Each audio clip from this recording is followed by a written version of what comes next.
Welcome to another deep dive. Today, we're jumping into a really interesting topic, why Malaysia seems to be popping up more and more as a top spot for property investment, especially if you're an expat. So our mission, as always, is to unpack the research. We've got a stack of material on Malaysian residential real estate. We're going to pull out the key facts, the insights, basically give you a shortcut to really understanding this market.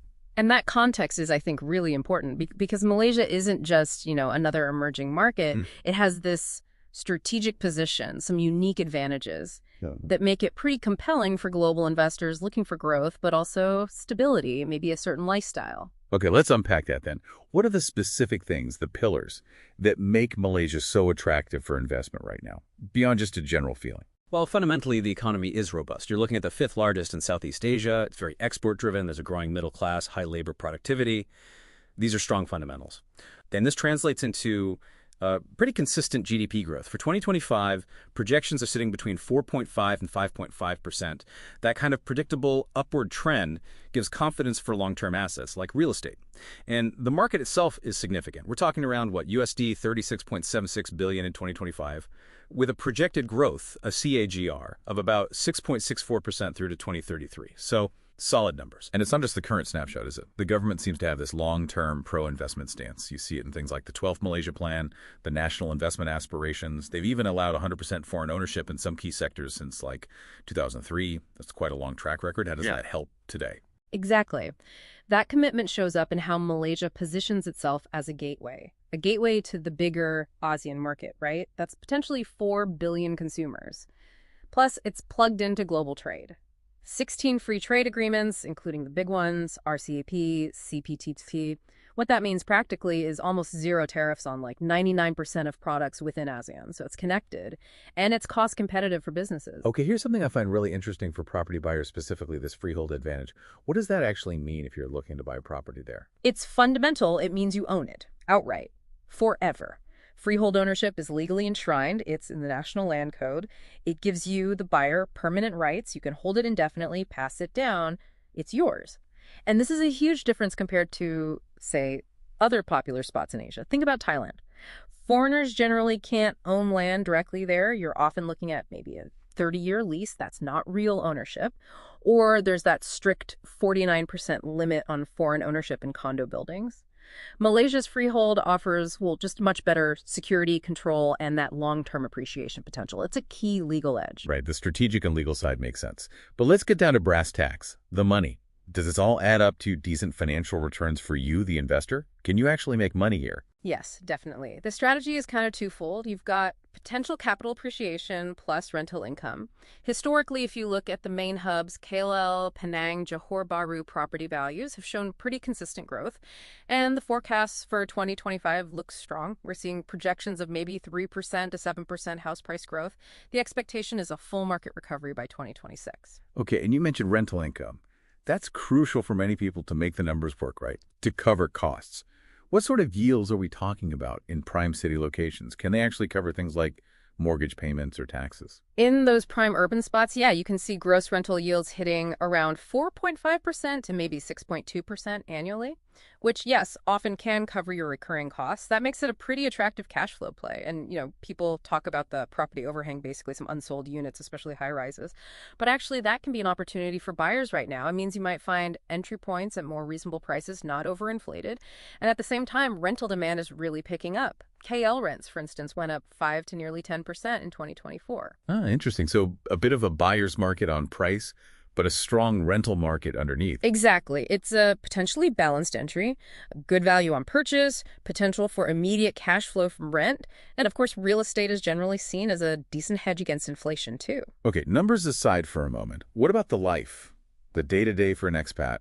Is it really this enviable lifestyle people talk about, or is that just marketing speak? Can you give us a flavor of that? No, it genuinely is pretty enviable for many. Malaysia consistently ranks high for retirement, for expat living. You get a really high standard of living, often quite luxurious actually, but at a much lower cost compared to, say, Singapore next door, or London, or New York. So your money goes further. Significantly further, across housing, food, services. Enjoying great food out doesn't break the bank like it might elsewhere. The healthcare is another big one. It's considered world-class, but cost-effective, ranked 8th in Asia-Pacific for personalized healthcare, I believe. And crucially, for newcomers, it's a welcoming, multicultural place, and English is very widely spoken. That makes the transition much, much smoother. Right. So for a lot of people, buying property isn't purely financial. It's tied to maybe having a plan B or a long-term place to live. How does Malaysia actually connect buying property to getting long-term residency? This is where they've really focused. The MM2H program Malaysia My Second Home has been revamped for 2025. It's now a much clearer 3-tier system: platinum, gold, and silver. And these tiers come with linked visa lengths. Silver gets you 5 years, gold is 15, platinum is 20 years. Importantly, they're all renewable and multiple entry. That offers real long-term stability. And they've tweaked the eligibility too, made it, well, arguably more accessible. They've removed some of the previous requirements about liquid assets or offshore income for most tiers.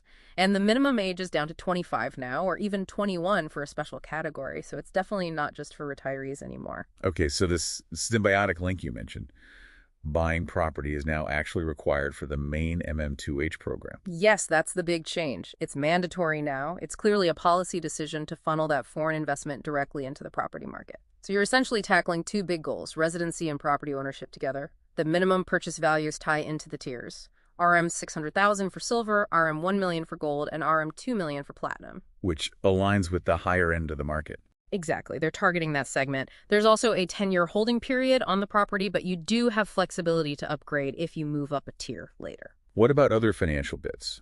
The fixed deposits, and Yeah. how does the application actually work? Right. Besides the property, there are fixed deposit requirements. It's USD 150,000 for silver, USD 500,000 for gold, and USD 1 million for platinum. But, and this is a key point for capital efficiency, you can withdraw up to 50% of that fixed deposit after the first year. Oh, okay. For what? For approved things like helping finance the property purchase itself or paying for education and medical expenses in Malaysia. So half your deposit isn't just sitting there locked away, you can put it to work. The application process itself, generally pretty straightforward. You go through authorized agents, and it usually takes about 2 to 3 months. Are there any other routes, alternatives to the main MM2H for maybe different types of investors? Oh, yeah, there are a couple of others worth mentioning. For the ultra-high net worth crowd, there's the Premium Visa Program, the PVIP, that gives you a 20-year renewable visa. The big draw there is no minimum stay requirement, and it allows you to live, work, and run a business anywhere in Malaysia. And then there's the Sarawak-specific MM2H, the SMM2H. It has lower financial requirements. The fixed deposit is around RM 500,000, roughly USD 118,000. And the minimum stay is only 30 days a year. Crucially, the SMM2H does not require you to buy property, but its benefits are largely limited to Sarawak itself. Okay, so let's assume you're convinced. You see the appeal. How do you actually do it? What are the practical steps, the rules you absolutely need to know when buying property in Malaysia as a foreigner?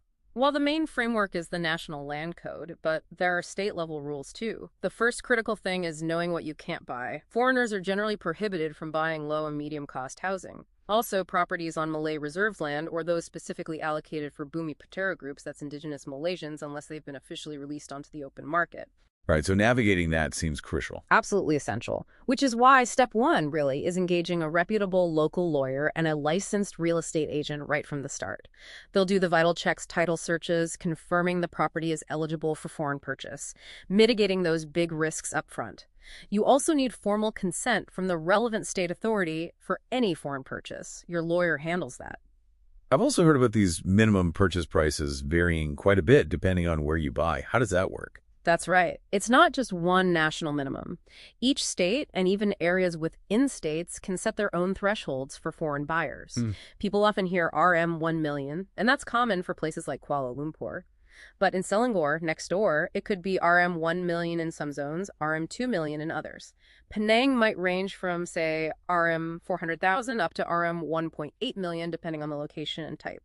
Johor often starts at RM 1 or 2 million in the international zones. So you really need to check locally. You absolutely have to verify the specific minimum for the exact location and property type you're interested in. And these figures can change, so always check the latest rules.